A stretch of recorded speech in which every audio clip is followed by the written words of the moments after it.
अगर इन लोगों को कोई आपत्ति हो तो मैं कहना चाहता हूं, डॉक्टर बाबा साहब अंबेडकर ने 27 अक्टूबर 1951 को जालंधर में अपने भाषण में कहा था, और किसी को समस्या हो तो doctor Ambedkar writings and speeches published by ministry of social justice in 2014, उसके वॉल्यूम 17 और पार्ट 3 में वो पूरा भाषण है, जिसमें वो बड़े दुख के साथ कहते हैं कि नेहरू जी को माइनॉरिटी कम्युनिटी के प्रति कुछ बहुत ज्यादा लगाव है और इसलिए वो दलितों के हितों की अनदेखी कर देते हैं। उन्होंने कहा कि मैं इस बात के विरोध में नहीं हूं कि मुस्लिमों को नहीं मिलना चाहिए, परंतु दलितों की कीमत पर मिले, मुझे इस बात का बहुत दुख है। और मैं उनका वर्ड कोट करना चाहता हूं। उन्होंने कहा कि नेहरू जी पिछले 20 साल से इस देश के सबसे बड़े नेताओं में से एक हैं। उन्होंने 2000 से अधिक भाषण दिए होंगे और उसमें उन्होंने अनेक बार मुस्लिम समाज के लिए बहुत सारी बातें कही हैं, मगर दलितों के लिए उनको वो देखने को नहीं मिलता। और उनका जो वर्ड है कि मैं मुस्लिमों की उपेक्षा नहीं होनी चाहिए, ये मेरा विचार है, परंतु मुस्लिमों को दलितों की कीमत के ऊपर आनंद करवाया जाए, यह मैं उचित नहीं मानता, क्योंकि दलितों को अधिक सुरक्षा की आवश्यकता है। ये डॉक्टर अंबेडकर के स्पीचेस में लिखा हुआ है। और आज वैसे एक और बात बता दूं मान्यवर, आज ये लोग अपने हिसाब से कैसे बदलाव करते हैं। मान्यवर, मैं देश के समक्ष ये कहना चाहूंगा कि जातिगत आइडेंटिटी की बात आती है तो इस देश में एक ही नेता है जिसकी जाति, उपजाति और गोत्र भी प्रेस कॉन्फ्रेंस में बताया गया, क्योंकि तब उनको लगता है कि उसका फायदा हो सकता है। और इतना ही नहीं, जनेऊ भी दिखाया गया प्रेस कॉन्फ्रेंस में, यानी तब लगा कि शायद इसका फायदा हो सकता है, मगर फिर जब लगा कि कुछ और होना चाहिए तो बदल गए, सिर्फ 5 साल के अंदर बदल गए। और मैं ये भी बात बताना चाहता हूं मान्यवर, जब ये लोग जातिगत विषय की बात करते हैं तो ये भी एक संयोग, इसको अन्यथा न ले। ऑन द लाइटर नोट मैं कहता हूं, इस देश में एक ही प्रधानमंत्री हुए जिन्होंने अपनी जातिवाचक संज्ञा अपने नाम के आगे लगाई। हमने कभी पंडित अटल बिहारी वाजपेयी नहीं कहा था, मगर एक ही पंडित जी हुए भारत की राजनीति में, यानी तब उसका फायदा था तो उस चीज को आगे करना है, आज दूसरा फायदा है तो दूसरे को आगे करना है। इसलिए परिस्थितियों के अनुसार इनका सामाजिक न्याय का समीकरण बदलता रहता है, यह मैं देश को बताना चाहता हूं, जबकि हमारी सोच पिछले 70 सालों में कभी भी किसी भी प्रकार से बदली नहीं है। और मैं यह भी बताना चाहता हूं, इनके एक नेता थे, कल माननीय खड़गे जी ने एक विषय की बात कही, जिस विषय की उन्होंने ट्वीट की बात कही, वो ट्वीट डिलीट भी कर दिया गया था और यह भी बता दिया गया था कि वो गलत ट्रांसलेशन था, मगर शायद उनको रिसर्च देने वाली टीम ने ध्यान नहीं दिया।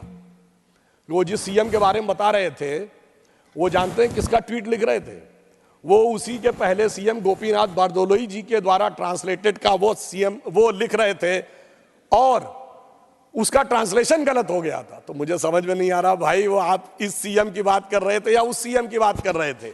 इसलिए कई बार ऐसा हो जाता है कि उस विषय की जानकारी आधी अधूरी होने के कारण यह समस्या आती। मगर मैं ये भी याद दिलाना चाहता हूं, इसी कांग्रेस पार्टी के एक नेता थे, आवश्यकता होगी तो मैं जगह का नाम, वर्ष तो बता ही देता हूं, 2018 में विधानसभा चुनाव में, और इसका न्यूज भी अवेलेबल है, वीडियो भी अवेलेबल है सोशल मीडिया पे, मोदी जी का नाम लेके हिंदू धर्म के बारे में कहते हैं, ये इनकी जाति क्या है पता है आपको, इनको हिंदू धर्म के बारे में पता है। फिर उमा भारती जी का नाम लेते हैं, फिर हमारे और ओबीसी नेताओं का नाम लेते हैं, फिर कहते हैं इनको कुछ पता होता है, फिर अपनी जाति का नाम लेते हैं, ये सिर्फ हमको पता होता है।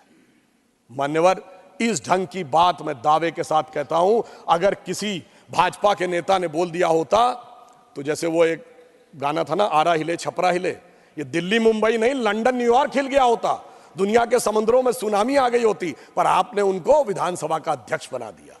यह मैं सिर्फ इसलिए बताना चाहता हूं कि बहुत से ऐसे चेहरे हैं जो मौके पर परिस्थिति के अनुसार ये अपना समय बदलते रहते हैं, और इसके बाद अगर आवश्यकता हो तो ये चीज जाकर वेरीफाई की जा सकती है। और यहां मैं एक और बात भी कहना चाहता हूं कि यह विचार कांग्रेस पार्टी का आज जो है यह हमेशा से था। आज कितने संयोग की बात थी कि जब श्री राम जन्मभूमि का शिलान्यास हो रहा था तो आपको ध्यान है, शायद हमारे बहुत से लोगों ने ध्यान हो तो मैं बता दूं, 22-23 दिसंबर 1949 की रात को जब श्री राम लला प्रकट हुए थे तो उसकी सबसे पहली गवाही किसने दी है? यानी जो लाइट दिखी थी वो बताई थी, एक यूपी पुलिस का सिपाही था अब्दुल बरकत। अब्दुल बरकत ने यह गवाही दी है कि उसे दिव्य रोशनी दिखाई पड़ी और उसके बाद जब वो दिव्य रोशनी हटी तो वहां श्री राम लला विराजमान थे। और जो पैरोकार था इकबाल अंसारी बाबरी पक्ष का, देखिए उसको भी इनवाइट किया गया और वो आ भी गया।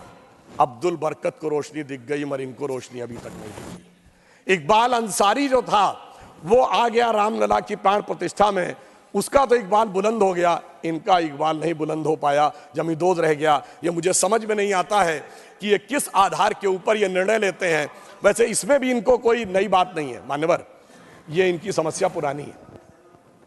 24 अप्रैल 1951 को पंडित नेहरू जी ने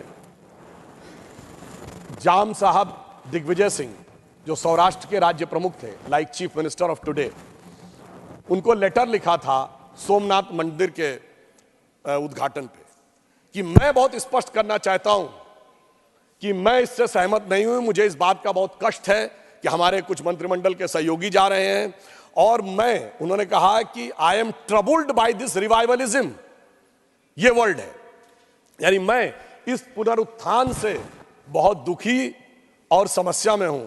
मगर साहब हुई है वही जो राम रचि राखा, जो होना था वो हो गया।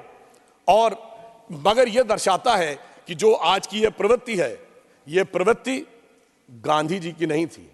गांधी इस देश की धर्म संस्कृति को मानते थे, नेहरू जी की सोच अलग थी। तो मैं कह सकता हूं कि आज की कांग्रेस गांधी जी की सोच से ज्यादा नेहरू जी की सोच के ऊपर चलती है, इस कारण से यह समस्या आती है। और एक बात मैं और कहना चाहता हूं, मैं एक उदाहरण और कोट करना चाहता हूं मान्यवर, ये भी selected works of Jawaharlal Nehru series 2 volume 17 में है। 1959 में उन्होंने कहा, मैं कोट कर रहा हूं, किसी को समस्या हो तो मैं रेफरेंस के साथ बोल रहा हूं। ललित कला अकादमी में वो भाषण देते हुए कहते हैं, mister Humayun Kabir referred to the great temples of south and Taj Mahal, but whenever I go to south temples of south in spite of their duty I can not stand, I feel suppressed. और दूसरी तरफ कहते हैं, but जब मैं ताजमहल देखता हूं तो मुझे बड़ी खुशी लगती है। सेम उसमें, और ये ऑल इंडिया रेडियो के जो टेप्स अवेलेबल हैं नेहरू मेमोरियल लाइब्रेरी में, उसमें भी अवेलेबल है 1959 के उस टेप्स में। ये सिर्फ मैंने बताने का प्रयास किया कि ये सोच इस प्रकार की थी जो भारत की वास्तविक शक्ति और सत्ता को उभरने न देने के लिए थी, और इस कारण से इनकी सोच ऐसी रही। हमारी सोच क्या थी, मैं एक छोटी सी बात कहूं, प्रधानमंत्री जी ने उन सारे श्रमिकों का सम्मान किया, उन पे पुष्प वर्षा की, और ताजमहल के बारे में क्या कहानी है कि श्रमिकों के हाथ कटवा दिए गए थे। और मुझे आश्चर्य है कि जो लोग सर्वहारा की सिद्धांत की बात करते वो उस कहानी को जुलाइज करते थे, और सोचिए हमारे दिमागों में कैसे बैठा दिया गया कि हमें वो सही लगने लगा कि वो एक अच्छी बात थी।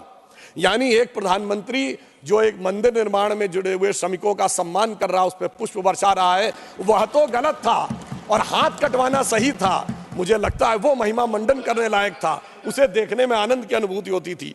मुझे लगता है कि यह समस्या सोचनी चाहिए।